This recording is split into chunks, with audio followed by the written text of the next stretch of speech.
राष्ट्रवादी फुटीनंतर ज्या शरद पवारांच्या फोटोवरनं कोर्ट कचेरीचा इशारा दिला गेला होता त्याच फोटोवरनं आता दोन्ही राष्ट्रवादीमध्ये साखर पेरणी सुरू झाली आहे। निष्ठावंतांपैकी कोणीतरी एक बाजू धरून कटुता ओढावून घेतली असली तरी ताई आणि दादांनी साखर वाटपाचा कार्यक्रम सुरू केलाय। बघूयात। तुझ्या तोंडात साखर पडो, तुमच्या तोंडात बारामतीची साखर पडो। भाकर फिरवण्यावरून राष्ट्रवादीत पडलेली फूट आता साखर वाटण्यापर्यंत आली आहे। निष्ठावंत कार्यकर्ते डावललेपणाचा कटू घोट गिळत असताना भावा बहिणीच्या नात्यात साखर पेरणी सुरू झाली आहे। भाजप विरोधात पुणे महापालिकेत सर्व पक्षांची मोट बांधणार का या प्रश्नावरती सुप्रिया सुळेंनी तुमच्या तोंडात बारामतीची साखर पडो असं उत्तर दिलं होतं। त्यानंतर आता अजित पवारांच्या बॅनरवर शरद पवारांचा फोटो कायमस्वरूपी दिसेल का या प्रश्नावर देखील साखर पडोचं उत्तर अजित पवारांनी दिलं। भाजपच्या विरोधात नवा पुणे पॅटर्न म्हणजे त्यात काँग्रेस असेल, दादा असतील, तुम्ही असाल, शिवसेना असेल, मनसे असेल, सगळे एकत्र मोठ बांधणार का नवा पुणे पॅटर्न? पहिला पुणे पॅटर्न होता, नवा पुणे पॅटर्न। तुमच्या तोंडात बारामतीची साखर पडो। साधारण 5 पक्ष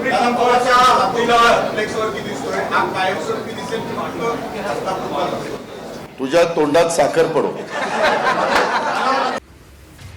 2023 साली राष्ट्रवादीत उभी फूट पडली। शरद पवारांसह सुळे, जयंत पाटील, आव्हाड, टोपे, अनिल देशमुख असे अनेक नेते एका बाजूला राहिले तर दुसरीकडे अजित पवारांसह अनेक बडे नेते सत्तेत भाजपसोबत सामील झाले। निवडणूक आयोगानं घड्याळाचं चिन्ह आणि पक्षही अजित पवारांना दिला। त्याविरोधात शरद पवारांचा गट कोर्टात गेला, ती केस आजही सुरू आहे। विरोधाभास हा आहे की घड्याळ आमचंच असल्याचा दावा करणाऱ्या शरद पवार गटानं अजित पवारांच्या घड्याळ चिन्हासोबत पुण्यात युती केली आहे आणि दुसरीकडे शरद पवारांचा फोटो अजित पवार गटानं लावू नये यासाठी कधी काळी कोर्टाचा इशारा दिलेला असताना आता पुण्यात दोन्ही पवारांचे फोटो एकत्र झळकतायत।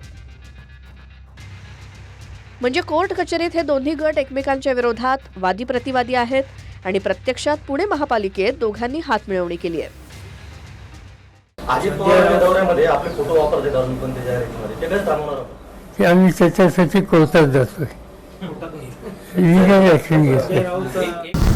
ठीक आहे, त्याची नोंद घेतली, बीडमध्ये आपले पण त्याची नोंद घेतली म्हणलं ना। आता आणखीन काही तुम्हाला विश्लेषण करायचं कारण नाही। कायदेशीर कारवाई करतो ज्यावेळेस देव म्हणतो तर ती आमच्या देवाला वेळ येऊ नये म्हणून या ठिकाणी त्यांच्याऐवजी ते ज्यांना गुरु मानतात त्या यशवंतराव चव्हाणांचा आम्ही फोटो लावला। लोक म्हणतात त्यांचा फोटो का लावला? अरे साहेब, आमचे विठ्ठल आहे, पण त्या विठ्ठलाला बडव्यांनी घेरलेला आहे। आज जर आमच्या काही मित्रांचा एक वेगळं काही बैठक झाली, मेळावा झाला, त्या सगळ्याच्या पाठीमागचे फोटो बघितले। त्या फोटोत सगळ्यात मोठा फोटो होता माझा। आज मुंबईमध्ये सुद्धा अनेक ठिकाणी फोटो लावली, त्याचा फोटो माझा। कारण त्यांचं ज्ञान खरं नाही, खंड त्यांना वाजत नाही, हे नाही लोक ओळखतील, त्यामुळे नको की साधन लावून टाकायच्या ठिकाणी फोटो दाखवा खायचा। मागे पवार साहेबांनी स्वतः प्रेस घेऊन सांगितलं की यांना माझा फोटो वापरल्याशिवाय हे महाराष्ट्रात फिरू शकत नाही असं म्हणले की नाही, आणि त्यांनी सांगितलं मला कोर्टात जावं लागेल। जर कुणी आम्हाला जर असं म्हणत असेल तर शेवटी चव्हाण साहेब तर आम्हाला तसं म्हणू शकत नाही, जी आम्हाला खात्री आहे, पण म्हणून आम्ही चव्हाण साहेबांचा फोटो वापरला।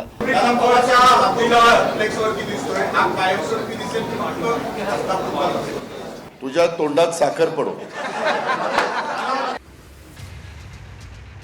महाराष्ट्रात सध्या जवळपास सर्वच राजकीय पक्षांच्या भूमिकांचा कडेलोट झालाय।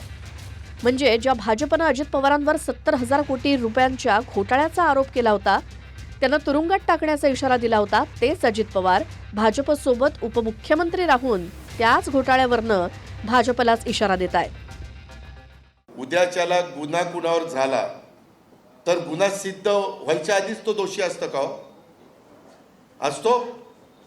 तुम्हाला माहिती आहे माझ्यावर 70,000 कोटीचा भ्रष्टाचाराचा आरोप झाला ना। ज्यांनी केलं त्या सगळ्यांच्या बरोबर मी सरकारमध्ये आहे ना। महाराष्ट्राच्या विकासासाठी भाजपसोबत सत्तेत जाणारे अजित पवार आता पुणे पिंपरी चिंचवडच्या विकासासाठी भाजप विरोधात शरद पवारांच्या सोबत गेलेत. 2015-16ला 4,844 कोटी रुपयाच्या ठेवी होत्या. भ्रष्टाचार पोखरली महानगरपालिका कर्जबाजारी केली, त्यामुळे शहरामध्ये लुटारू गँग तयार झालेली आहे. आणि याच भ्रष्टाचारी राक्षसाचं दहन करण्यासाठी आम्ही हे सगळ्या निवडणुकीच्या मैदानात उतरलेलो आहे. 24-25ला 1700वर आता 2000वर जवळपास आता 2000 कोटीच्या ठेवी आहेत. 8,000 कोटी रुपयाच्या ठेवी त्या ठिकाणी मोडल्या गेल्या. माझं म्हणणं की मग मोडल्या तर काम दाखवा ना. एक व्यक्ती परदेशामध्ये पळून गेला की नाही, त्याला पासपोर्ट कुणी दिला? फुटी आधी किंवा फुटी नंतर राष्ट्रवादीत भाकर फिरली की नाही हा संशोधनाचा विषय आहे. मात्र ज्या कार्यकर्त्यांनी सत्तेच्या विरोधाचे चटके सोसत निष्ठेशी इमान राखलं, त्यांच्याच जखमांवर दोन्ही राष्ट्रवादी साखर पेरतायत. पुण्यात नवा पुणे पॅटर्न जन्माला येणार का? भाजपच्या विरोधात नवा पुणे पॅटर्न म्हणजे त्यात काँग्रेस असेल, दादा असतील, तुम्ही असाल, शिवसेना असेल, मनसे असेल, सगळे एकत्र मोठ बांधणार का? नवा पुणे पॅटर्न, पहिला पुणे पॅटर्न होता, नवा पुणे पॅटर्न. तुमच्या तोंडात बारामतीची साखर पडते.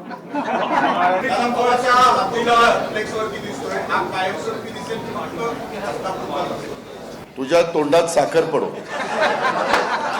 तर ते कधी एकत्र नव्हते याचं संशोधन केलं पाहिजे. ते एकत्र कधी नव्हते, तो खरं तर पत्रकारितेचा भाग आहे. तसं तर नाही एनडीएत येईल शरद पवार. नाही, माझं काय म्हणणं आहे, मी फार व्यवस्थित तुम्हाला प्रश्न विचारला आहे. तुम्ही तुमच्या TV9 वरून हा संशोधन करा का पवार, अजितदादा आणि शरद पवारजी कधी एकत्र नव्हते याचं संशोधन केलं पाहिजे. ही सारी राजकीय विसंगती विकास या गोंडस शब्दानं झाकली जातीये. थोड्या बहुत प्रमाणात जनता देखील यात मशगूल झाली आहे. तुझ्या तोंडात साखर पडो. तुमच्या तोंडात बारामतीची साखर पडते. साखर तर माझ्याकडे आणून द्या, लगेच तोंडात टाकतो. लगेच. Bureau report, TV9 Marathi.